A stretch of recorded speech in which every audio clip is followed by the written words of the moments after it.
আজকে পেঁপে রান্না করব, দিয়ে গরুর গোশত রান্না আছে, তো গোশত আর পেঁপেতেও রান্না করবো একসঙ্গে। তো পেঁপেগুলোকে আমি ছিলে নিচ্ছি। প্রথমে অর্ধেকটা পেঁপেই করবো, কারণ পেঁপেগুলো খুব মোটা। এবার পেঁপেগুলোকে বেশ বড় বড় আকারে কেটে নিলাম। এগুলোকে ধুয়ে নিয়ে আসবো, আর কিছু কাঁচা পেঁয়াজকে কেটে সঙ্গে দিয়ে দেবো।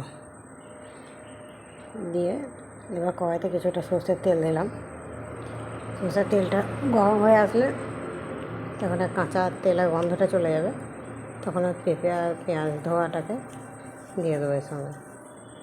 এর সঙ্গে মশলা দেবো, হলুদ, লঙ্কা গুঁড়ো, লবণ, জিরে গুঁড়ো দিয়ে কষতে থাকবো।